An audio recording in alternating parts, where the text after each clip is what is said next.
pleasure, Mel. Yeah, so the book you're talking about is titled Grand Deception. Its original title was The Killing of William Browder.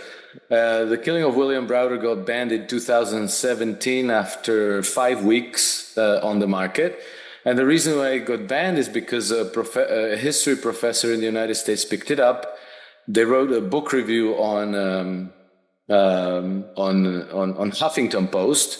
Oh. And for me, that was like, wow, mom, I'm on TV moment, and I wanted to share the review with some friends. And then I noticed that just a few hours later, the review disappeared.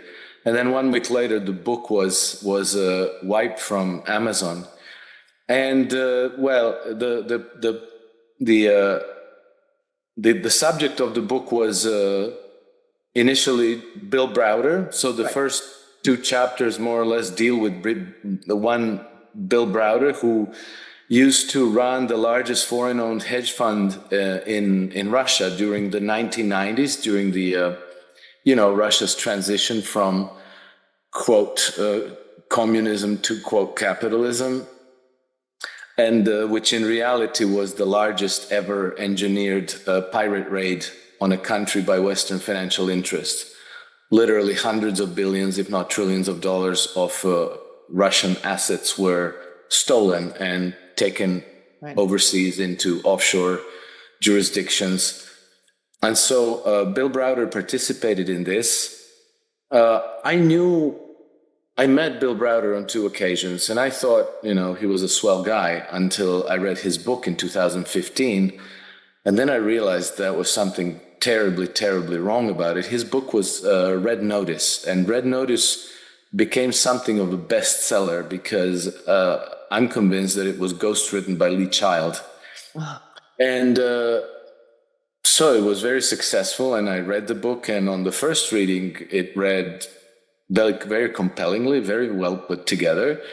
But I knew his story. I knew Bill Browder's story, so something wasn't right. So I went and I read it the second time, and I realized, oh my God, this whole thing is a fraud. And the reason why this book is important is because the book conveys exactly the narrative that was used in 2012 to lobby the so-called Magnitsky Act through U.S. Congress. And the Magnitsky Act is deemed to be the opening salvo in the new Cold War between Russia and the United States. And so the more I dug into this, the more I realized that this isn't just Bill Browder. There's a whole power network behind him, principally in the UK, including HSBC Bank, MI6, the whole British political establishment. And I realized that they were pushing us into World War III. I thought somebody needs to unmask these people. And then I thought, well, maybe I know more about this story than the average person on the street. So I thought, okay, I'll write a book. And so I did. And then it got banned after 5 weeks on Amazon. It got banned after Amazon received a letter from one Jonathan Weiner. And Jonathan Weiner is one of those swamp creatures in DC, right? He used to be a policy advisor to John Kerry when he was the Secretary of State under Obama. And so I thought, well, I was over the target. But one publisher, Red Pill Press, contacted me, and they offered to republish the book with me. And then we spent about 9 months. They combed through everything to make sure that there's nothing there that could be that they could get sued about. That all the I's are dotted and all the T's are crossed and all the references are correct and all of this. And then we also changed the title, so it went from The Killing of William Browder. It went to The Grand Deception: Truth About Bill Browder, the Magnitsky Act, and anti-Russian sanction. And then Red Pill Press published the book, again under their label, and then 6 weeks later, it got banned again.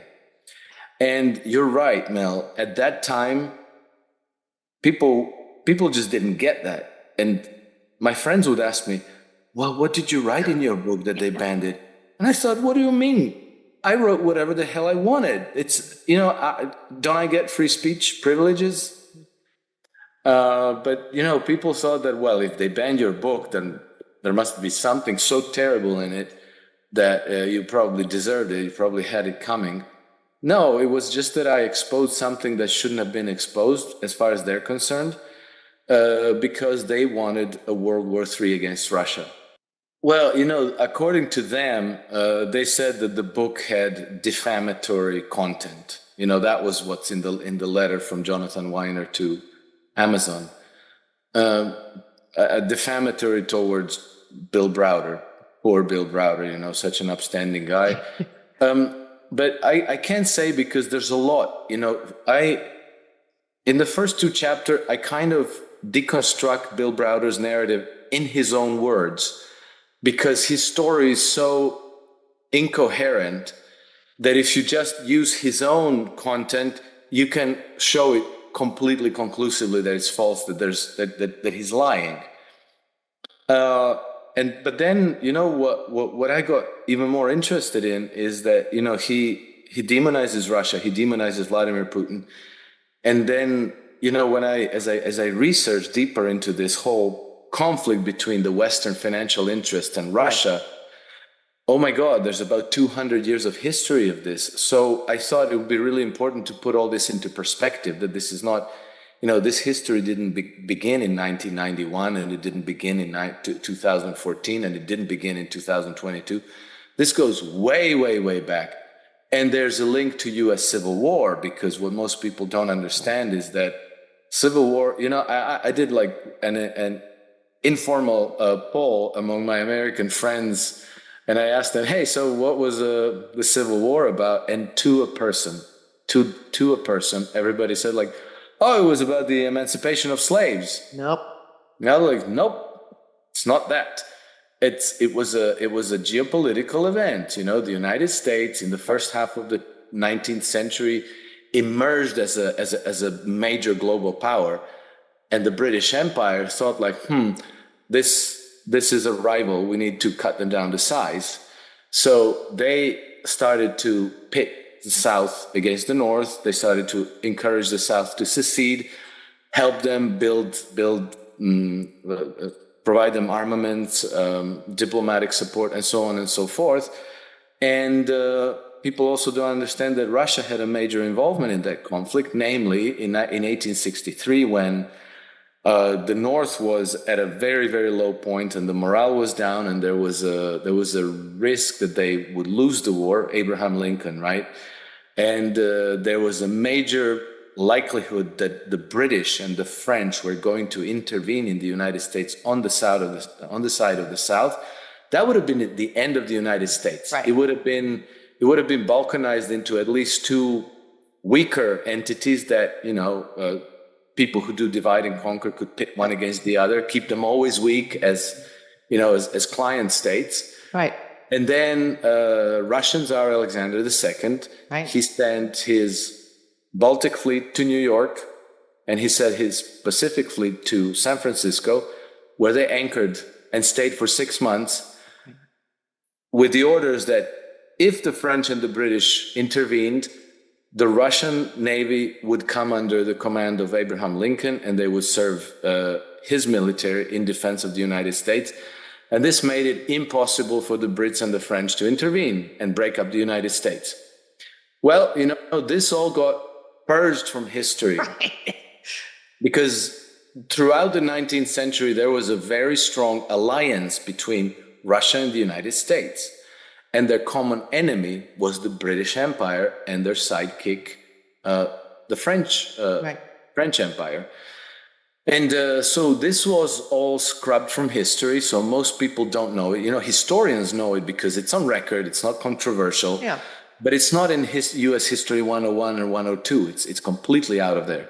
So people are like, oh, what? I've never heard of that. I know. But and so I put all that in history, and I also researched how on earth did this get scrubbed out? So I also was able to trace exactly how that got scrubbed out of U.S. history. And I presented all that. So I think that the whole and I also included a very explicit warning that, hey, these people are pushing us into World War III. If we don't stop them, we might find ourselves in another massive human catastrophe. And I think the whole thing didn't sit right with You the people. think? Yeah, well, you're absolutely right, and I'll tell you two things on account of like the popular culture. My son, when he was something like 10 or 11 years old, and we had this habit of watching movies in the evening, and every so often you'd pick up something like, well, I don't even remember all the movie titles, but my son goes like, and I think he wasn't much older than 11, and he says, "Hey, Dad, how come Russians are always the bad guys?" He picked it up. And then, I'll never forget, there was a lecture by Vladimir Posner at the Yale University in 2018 or 2019. And then after the lecture, in the Q&A session, and this is somewhere on YouTube still, after the Q&A session, he said that, I paid a group of researchers to go through the archives of New York Times for 3 consecutive years, and it was 2015, 2016, 2017. And he asked them to pull out all the stories that mention Russia and to find how many he'll find that mention anything about Russia in any positive context. And he said, you know how many they found? 0. Right. Exactly 0. So this, this cannot be by accident. This is a deliberate plan, an agenda, and a fatwa. Thou shalt not mention Russia in any positive context whatsoever. So, people think, well, I have people on my various mailing lists who say like, oh, well, like 50 or however many TV networks all got it wrong and you got it right. Yeah. And I replied, well, if 50 people got it wrong, that would be extremely dangerous to our democracy. And then I included that little video, like when every network says exactly the same. Yeah, exactly. Yeah, it's the opposite of what that guy was trying to say. Now, how much of this has to do with also, I had on Johnny Vedmore, and we were talking about the German Marshall Fund and all of the money after World War II, and then certainly going forward, that was used basically not to do what it was allocated for, but to create the EU and all of the apparatuses or that's one of the things. But a lot of that money disappeared from the. And it turns out a lot of that money also showed up later of going offshore. I mean, now they're trying to do a kind of the same thing with the fund for Ukraine.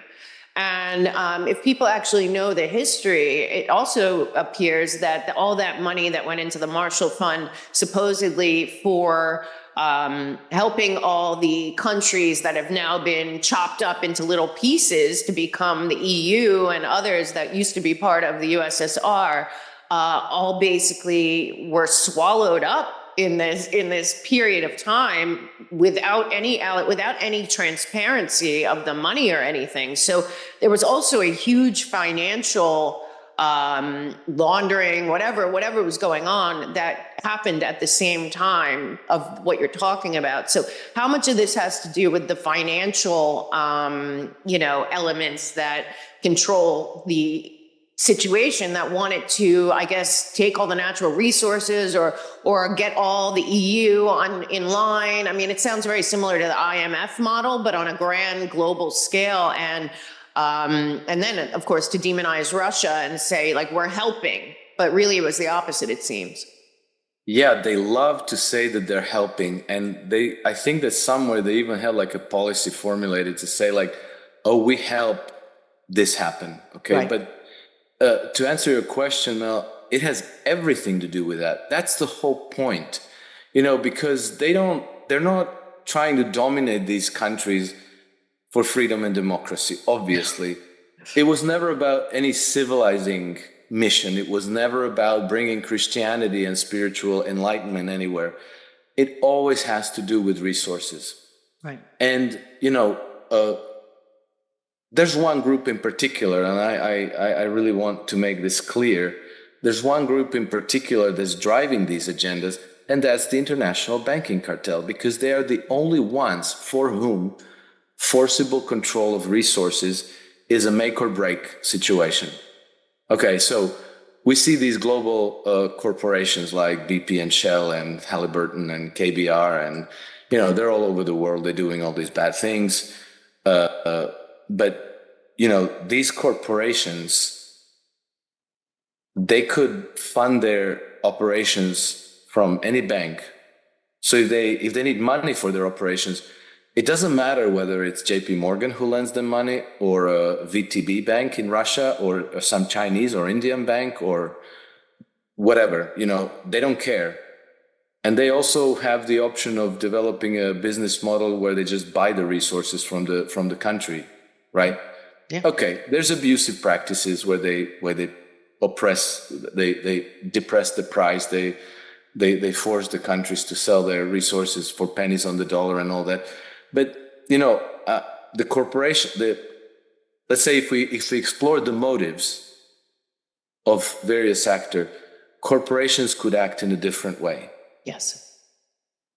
The people who can't act a different way are the bankers, because those resources need to be collateral held by their clients. Because then I can, if I'm the banker, then I can extend a loan to my client against that collateral. And that loan becomes an asset on my book. Right?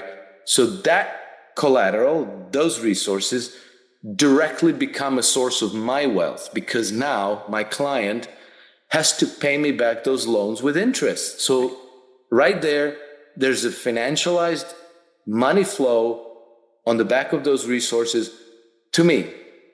So I want control of those resources, which means that I need the control of US military, of the US political establishment, of the American diplomacy, of the American intelligence services, to make sure that it is my clients who command those resources and that I fund their operations. And then, I do nothing. I just, key in some numbers in my computer or write some checks, and I'm done. Everybody else is fighting and dying and killing and digging and drilling and whatever else needs to be done. And the wealth all accrues to me. It's like a massive conveyor belt. But this is the essence of empire. This is the essence of colonialism, has been for at least 2,500 years. Right. And this is what we're dealing with today. Right. And hello, Venezuela. I have to say this. I'll wrap it up now, Mel. But I know many people who are smart, who get all these things, and have no trouble discerning these agendas when it comes to Ukraine, Belarus, Kazakhstan, Turkey, whatever. When it comes to Venezuela, somehow they're like, oh, socialism, communism, Venezuela bad, Here's what happened. 5 days ago on 28th July, Venezuelans held their presidential elections, and they voted for the wrong guy. And so now, the whole Western establishment needs to pretend that the elections were stolen. They do that habitually everywhere where they organize color revolutions. They use exit polling. And exit polling is this wonderful thing where they ask people like, so who'd you vote for? It's not really, there's no trace, there's no recount. But somebody can say like, Maduro only got 31% of the vote, and this Edmundo, Gonzalez, he got 66% of the vote. So Maduro stole the elections. And now you start the whole arsenal of your media. NGO uprisings. Everybody gets National Endowment for Democracy. Hysteria. All the people. Right. Exactly. And you start getting people to pour into the street. You start to destabilize the regime. And then, into these demonstrations, you start throwing in the violent elements, people with guns, and then somebody starts shooting into the crowd, and then there's dead people, and then they say like, oh, it's Maduro's people who are Maduro ordered his security forces to start shooting into the poor innocent people. This is exactly what happened in Georgia in 2004. This is exactly what happened in Ukraine in 2014. It's like a playbook that is now by now so well understood and so used up that obviously the Venezuelans were prepared for that. It's obviously a bunch of untruths that are being served up to people, and it's just a bad thing. And also another trope that's making the round is that Chavez and Maduro destroyed Venezuela, which used to be one of the wealthiest countries in South America, because socialism and communism. And like I used to live in Venezuela before Chavez and before Maduro. And no, it wasn't one of the wealthiest nations in South America. That is, it was very resource rich. Right. All of that money went to the United States. It went to the Western Europe. It went abroad. And 80% of Venezuelan people were living under the poverty line, many of them in absolute poverty. I had colleagues at work who lived in slums. I had colleagues, full-time employed, but they lived in slums and in the west of Caracas. I had colleagues at work who couldn't read or write. Venezuelan infrastructure was a complete freaking disaster.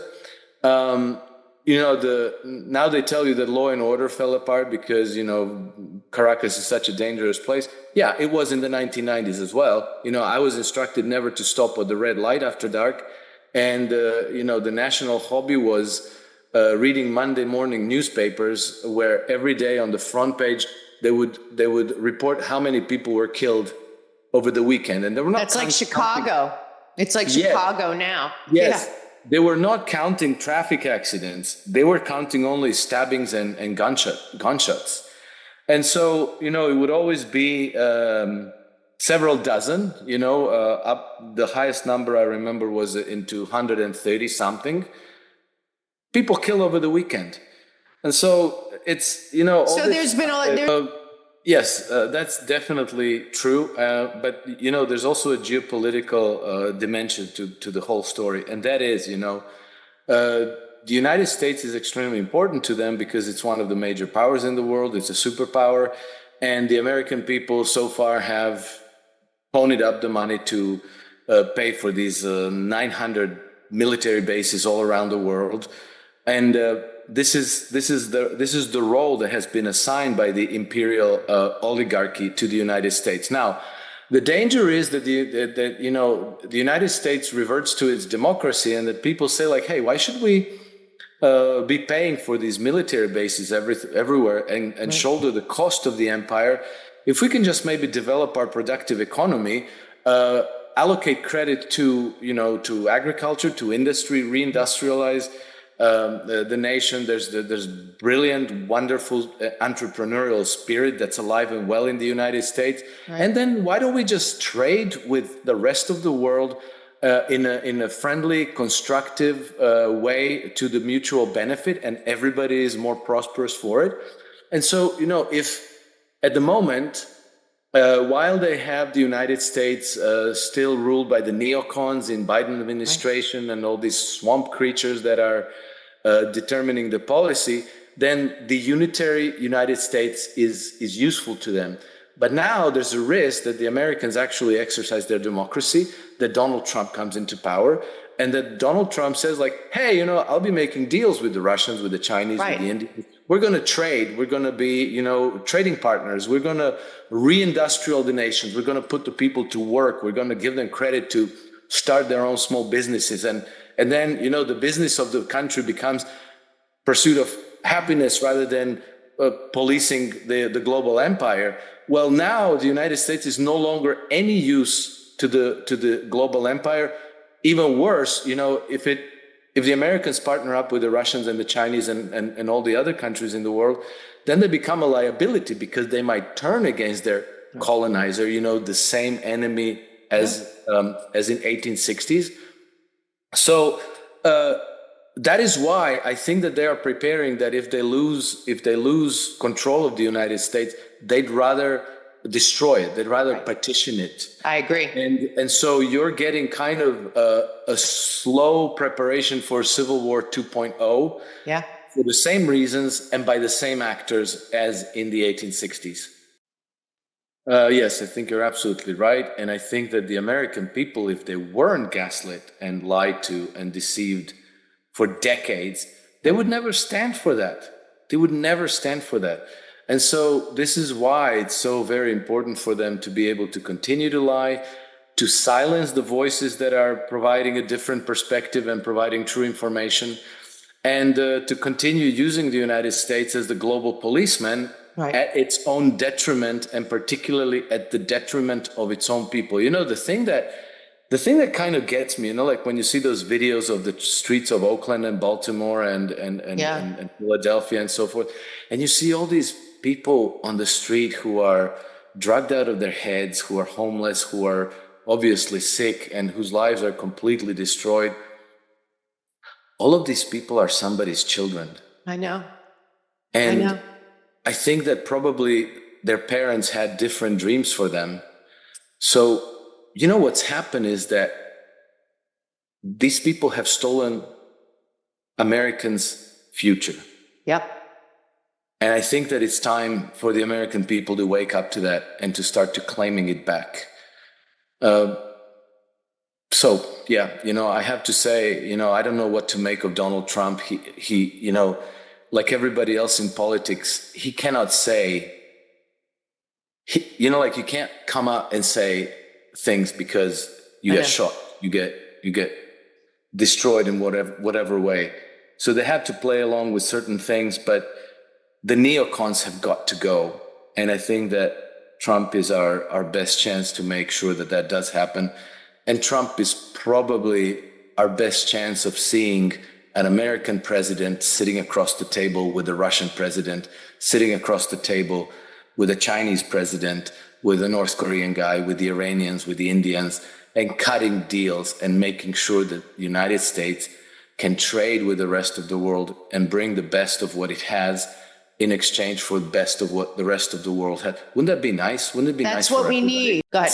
Scarcity that they taught us about is a big lie. Right. This is an abundant world, and it's our birthright. I agree. It belongs to us. Thank you so much. You're the best of the best. Can you tell everyone where to find you? I'm easy to find on X. My handle is @NakedHedgie. And they can find me on Substack, Alex Krainer's Trend Compass. And then from there, there's more.